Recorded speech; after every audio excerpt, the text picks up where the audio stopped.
So there were a lot of questions around, oh, I don't love my wife anymore. How do I rekindle that? But those questions came in before you addressed it in the sermon. But this particular one in that line says, Pastor, I and my partner have a deep relationship and are aligned at least 90%. We are confident God orchestrated our paths. One concern is on the matter of preferences. We are not each other's spec in terms of physical attributes. However, we are attracted to each other. How does that work? I wish I could interact with these people.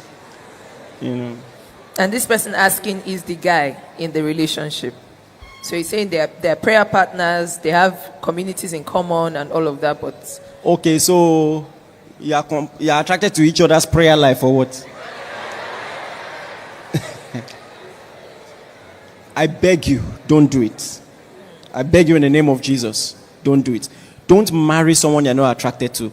You are just giving room for more temptation. Let me tell you something nobody talks about. Are you ready? Because church people don't like to tell themselves the truth. More often than not, people marry at the brokest phase of their life. The brokest. Because you're young, your career is just starting. Especially for a guy, when you begin to make a lot of money, even girls you are not approaching will approach you. And that's where attraction will now become a major issue. Because your number one security is that at least you like the lady at home.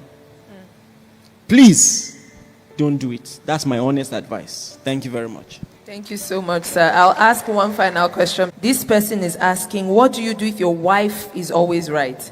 There's nothing wrong with it, but over time it builds some sort of superiority complex. When any advice you give, she doesn't really take it because she's always right. If she's always right, listen to her. I'm not joking. So I wish I could ask the person, what do you mean? Do you mean she always feels she's right? Or she's always actually right? If she's always right, God sent her to you for your protection. And listen, he said it has the tendency to breed superiority complex. That's your assumption. That's your insecurity thinking it will breed. If you had said it has bred superiority complex, it's a different issue.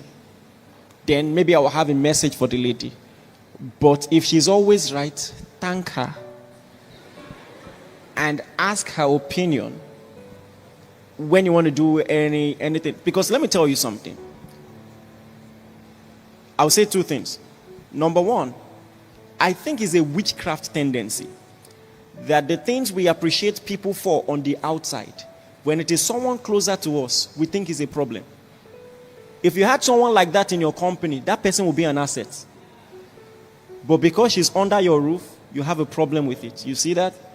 And more often than not, guys even are attracted to people like that. I will not be surprised if that was one of the reasons you married her, that she's very smart, head on her shoulders, hands on her feet, or whatever. And then, but many times we marry people and we domesticate them, strip them of all the things that attracted us to them in the first place. It becomes a problem. So listen, if she's always right, first and foremost, you don't have to listen to her all the time in your own decisions. I would advise you do if she's always right. But if you feel like it affects your sense of autonomy, go ahead and do what pertains to you, as long as it doesn't affect the family, all right? But if it's a family decision, I beg you in the name of God, listen to that woman. Otherwise, you will see trouble. You see, my mom has that gift. My mom will just look at my father's friends and say, I don't trust these people. And my father will whine and say, but you have come again. Until one day, my dad wanted to do some deals with some Indians. And my mom just looked at them. I know you've known them for a while, but watch these people. Well, my dad did one deal. They gave him diamonds. When he got home, opened it, it was water. How diamond turned to water till today, we don't know. But you see, there are some women, if they tell you, sometimes they don't have evidence. So they don't have evidence. It's like a deep spiritual gift. They will just look and say, Watch it. I beg you in the name of God, don't see it as a problem. What you can have a problem with is the way she communicates it. That one in counseling. I think I did some teachings last Wednesday that touch around this. Sometimes don't tell the man what to do. Suggest. Give your suggestion. Allow him make the decision. There is a way you can tell a man what to do and he will think it was his own idea. When you look at the bulb in the house that has not been working for a while and say, Derry, this bulb is not working. What do you think we should do? What you should do is obvious. But you're allowing him to take initiative. Oh, I will call the electrician and I will do this and we'll fix it. Now,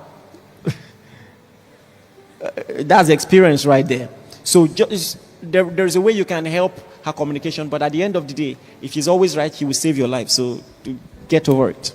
Thank you very much, sir. Please, can we be on our feet and give our apostle a round of applause?